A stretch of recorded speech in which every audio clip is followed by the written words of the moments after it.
Test 4. You will hear a number of different recordings and you'll have to answer questions on what you hear. There will be time for you to read the instructions and questions, and you'll have a chance to check your work. All the recordings will be played once only. The test is in 4 sections. At the end of the test, you will be given 10 minutes to transfer your answers to an answer sheet. Now turn to Section 1. Section 1. You will hear a conversation between a student looking for a host family and a housing advisor. First, you have some time to look at questions 1 to 5.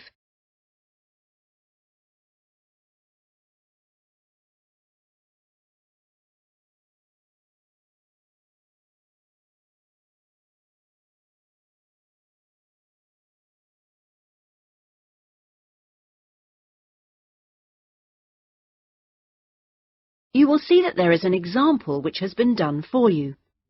On this occasion only, the conversation relating to this will be played first. Good morning. How can I help you? Good morning.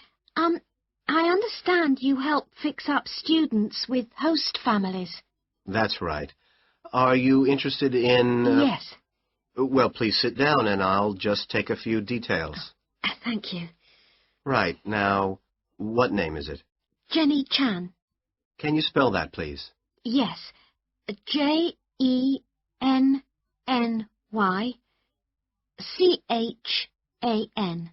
Right. And what is your present address? The student's name is Jenny Chan, so Jenny Chan has been written on the form. Now we shall begin.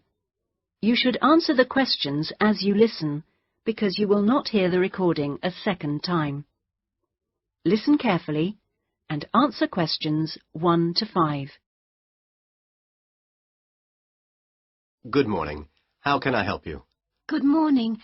I understand you help fix up students with host families. That's right. Are you interested in... Yes. Well, please sit down and I'll just take a few details. Thank you. Right. Now, what name is it? Jenny Chan. Can you spell that, please? Yes. Jenny-Chan.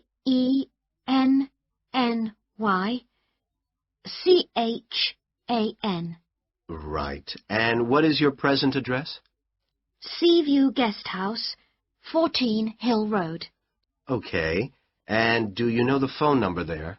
Yes, I have it here.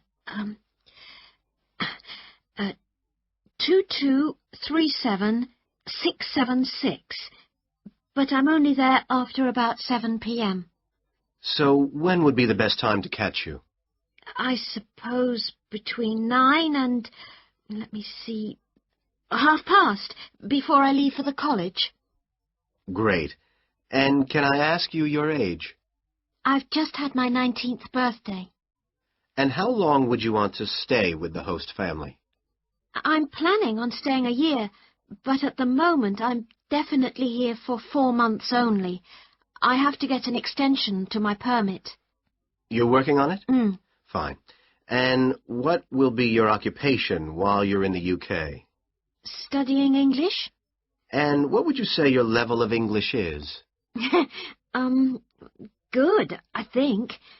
I'd like to say advanced, but my written work is below the level of my spoken, so I suppose it's intermediate. Certainly your spoken English is advanced. Anyway, which area do you think you would prefer? Well, I'm studying right in the centre, but I'd really like to live in the northwest. That shouldn't be a great problem. We usually have lots of families up there. Before you hear the rest of the conversation, you have some time to look at questions 6 to 10.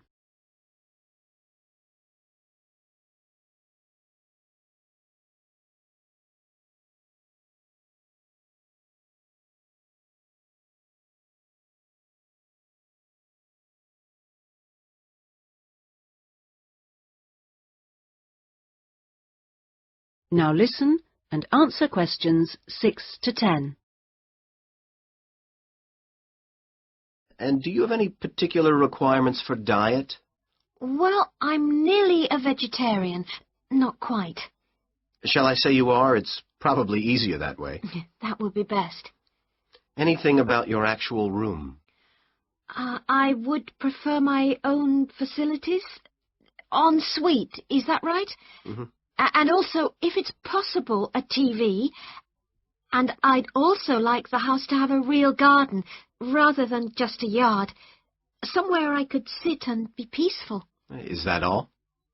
Well, I'm really serious about improving my English, so I'd prefer to be the only guest, if that's possible. No other guests. Yes, you get more practice that way. Anyway, obviously, all this is partly dependent on how much you're willing to pay. What did you have in mind?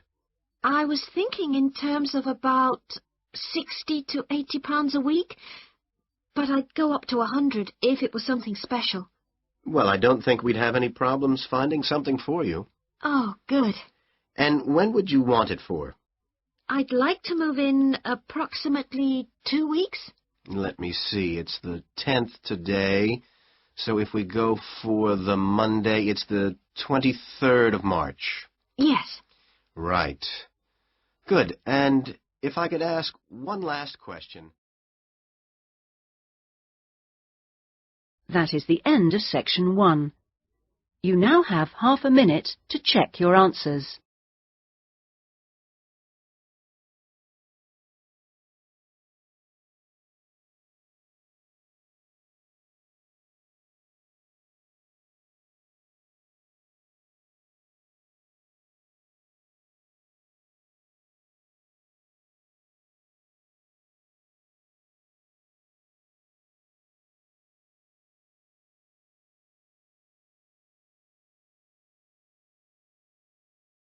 Now turn to section 2.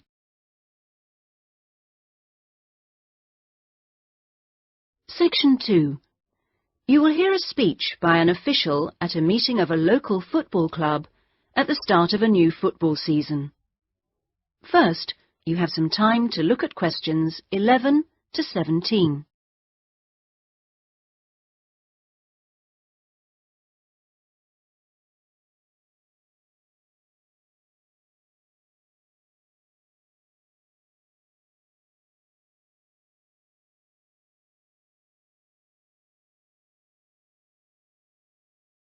Now listen carefully and answer questions 11 to 17.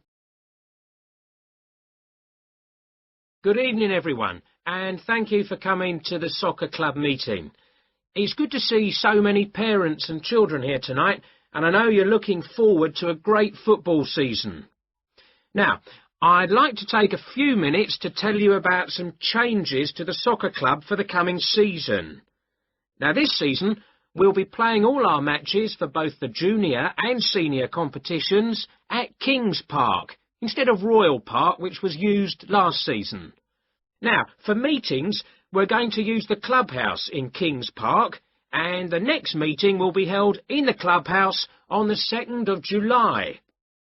As usual, we hope to begin the season with a picnic next Saturday at the clubhouse. Please try and come to the picnic, as it's always good fun. At the last week of the season, we usually have a dinner and presentation of prizes to the players, and more information about this will be given to you later in the season. This season, we have more teams than ever. We hope to have 10 teams instead of 5 in the junior competition, and they will play on Saturday mornings beginning at 8:30 a.m. Training sessions will be held in Kings Park on Wednesday afternoons for the juniors, and they will be wearing red shirts again this year. In the senior competition, there will be 4 teams, same as last year, and their games will be played on Saturday afternoons, starting at 2:30. It will be at a 2 o'clock start, and the training session for seniors is planned for Sunday afternoons. Before you hear the rest of the speech, you have some time to look at questions 18 to 20.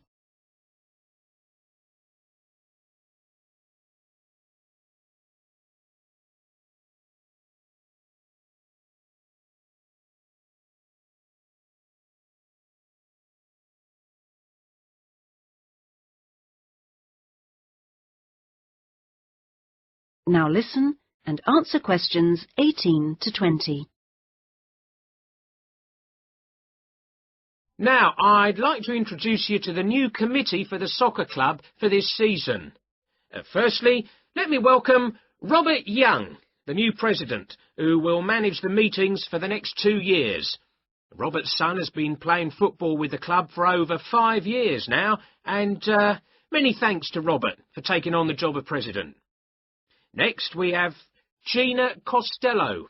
She's the treasurer, and she'll collect the fees from you for the season. Please try and give Gina your fees as early as possible in the season, as the club needs the money to buy some new equipment. Then there's David West, who's volunteered to be the club secretary, and one of the many jobs he'll have is to send out newsletters to you regularly. If you have any information that may be useful, please let David know so that it can be included in these newsletters. Also, I'd like to introduce you to Jason Dokic, who is the head coach. For all the new members here tonight, this is the 3rd year that Jason has been with us as head coach, and we're very lucky to have such an experienced coach and former player at our club. He will continue to supervise the teams at training sessions and on match days. Now, before we finish and have some refreshments, does anyone have any questions they'd like to ask the new committee? That is the end of section 2. You now have half a minute to check your answers.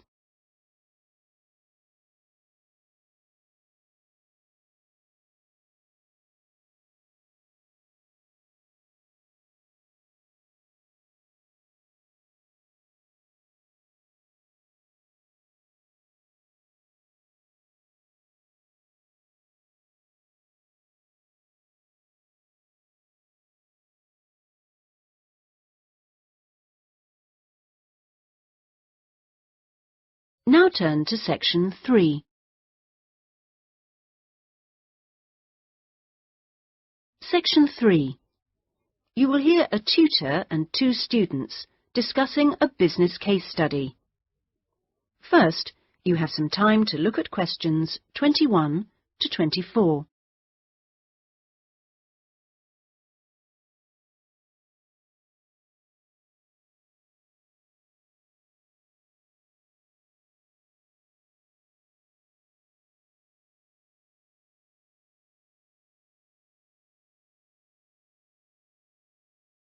Now listen carefully and answer questions 21 to 24.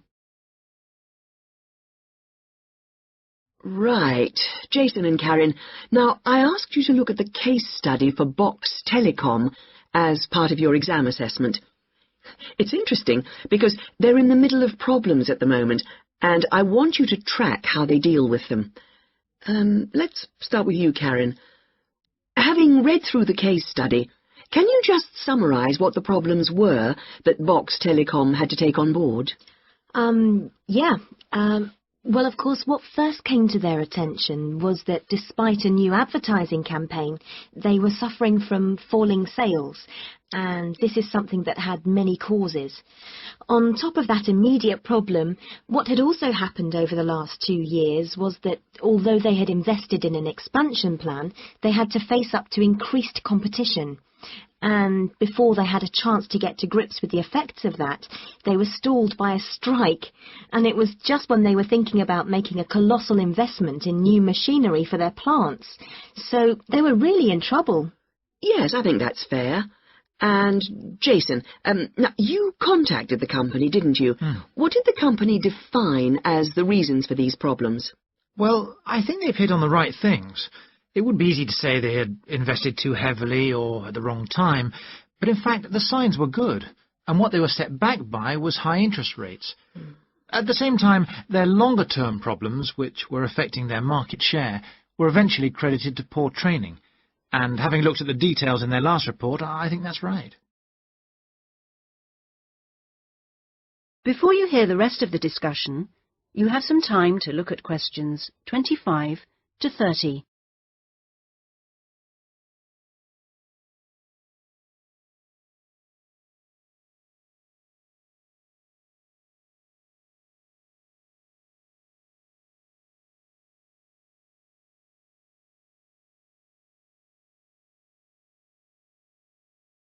Now listen and answer questions 25 to 30.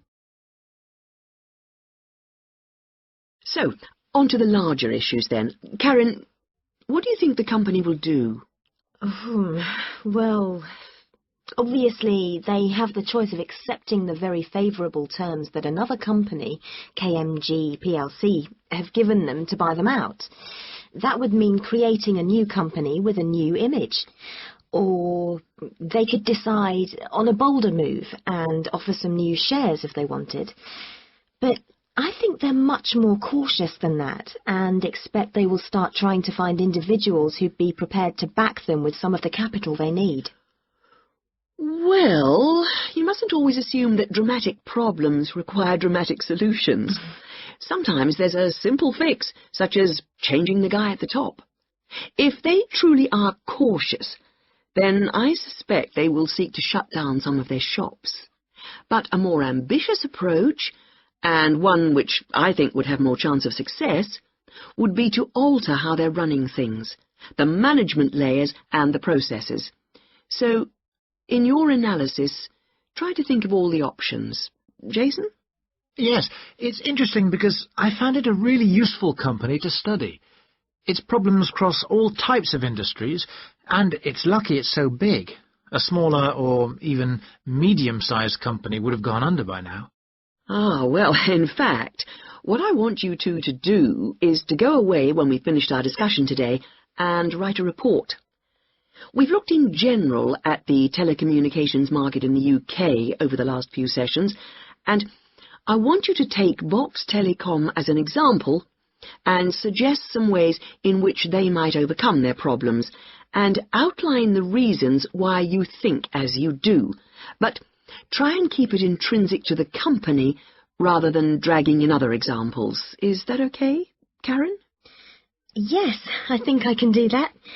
Personally, I've got great hopes for it. I think it will recover. That advertising campaign they did was very strong, and they're very innovative with their products. They set new trends. The company's got to recover, don't you think, Jason? I'm not sure. I think it can, but it's not a foregone conclusion unless they manage to attract the right level of investment. The company definitely needs a boost, and to attract more highly skilled workers if their recovery is to be long-lasting. When I was talking to the marketing manager, he said to me that he thinks the company had got a great management team. But he would say that, wouldn't he? But they are suffering from having to work with outdated production machinery, and that could cost a lot to put right. Well, personally, I think the stock market is to blame. I think they were expecting too much of the company, and then inevitably it looked bad when it didn't perform. The market should have had more realistic expectations. And I disagree with you about the advertising campaign, Karen. That's where they could do with some innovation to get sales kick-started. Anyway, let's see what you come up with those. That is the end of section 3. You now have half a minute to check your answers.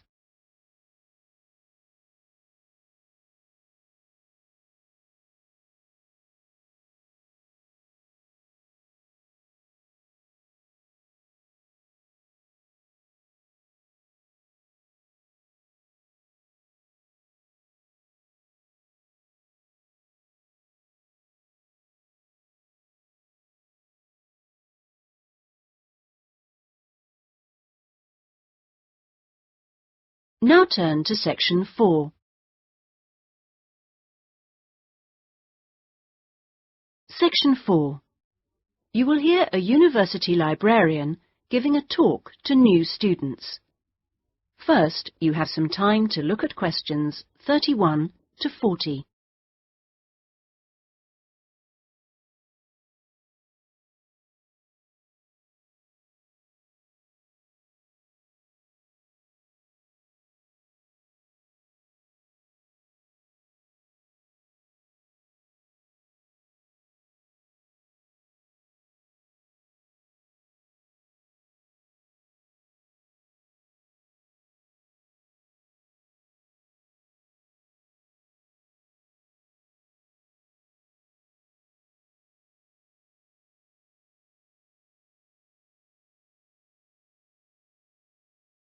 Now listen carefully and answer questions 31 to 40. Okay, are you all settled? Well, first of all, welcome to Cardiff University. I'm here to explain what we can offer you. Now, as a new student at the university, you will probably need some sort of guidance to help you to use the library effectively to study and research. Some of you have asked about a guided tour, but we find this rather muddles people. So, in this first week, we run a series of talks which focus on different aspects of the library and its resources. You'll also find that to get the most out of the library, you really do need to be computer literate. And so all this term we run small classes which will bring you up to speed on how to access the computer-loaded information. Okay, now let me give you an outline of what's available to you. You'll find that the computers are increasingly used as a research tool. Many students do most of their research on the internet, and the library computers are permanently online. Having found what you need, you'll find you can readily save texts on your personal computer space to print off when you need. You might think that it is the fastest way to get information, but the links can be slow. Clearly, you can find lots on there, but much of it is useless information, as it is from highly debatable sources, so be critical. You'll also find that the library has loaded several CD-ROMs onto the computers from specialist reference sources, such as the MLA.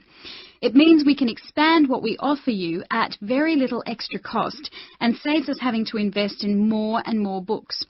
The CD-ROMs contain exactly the same information as the reference books, as the two are updated together.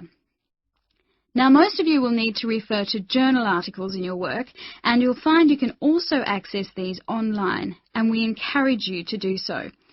Clearly, some of you will find the printed version more accessible as it sits on the shelves, but I'm afraid the intention is to phase these out eventually. However, you will still be able to print off a version of the text rather than photocopying the journal pages. So you must get used to working online. Naturally, we do still have the full range of classic reference books, additional to the CD-ROMs for you to use, and there are several copies of each one.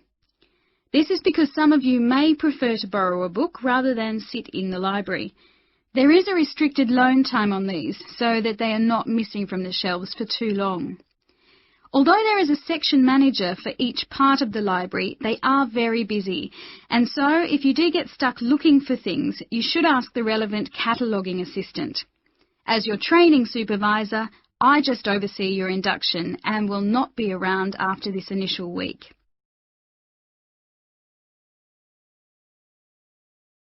Some of you may be interested to know that the library is offering specialised training sessions on writing a dissertation. Obviously, this is not relevant to those of you who are undergraduates. It is just for postgraduates. Your department will discuss the planning stage of the dissertation, i.e. what you're going to do with you, and we will focus on the structure of it. However, the training will also include some time on the computers. I realise most of you know how to organise files, but we can show you the different ways to run data programs. Your tutors will tell you at the outset how to set out the chapters they require, but you will need to ask them how they would like you to organise the bibliography, because it varies depending on your subject area. When you've got something together, the trainer here will look through the draft version for you to see if it's okay. And one final point, for those of you who have registered from abroad, we can offer individual sessions on dissertations if you feel you need them. If you require language lessons, then they are available from the International Centre next to the Law Department. That is the end of section 4. You now have half a minute to check your answers.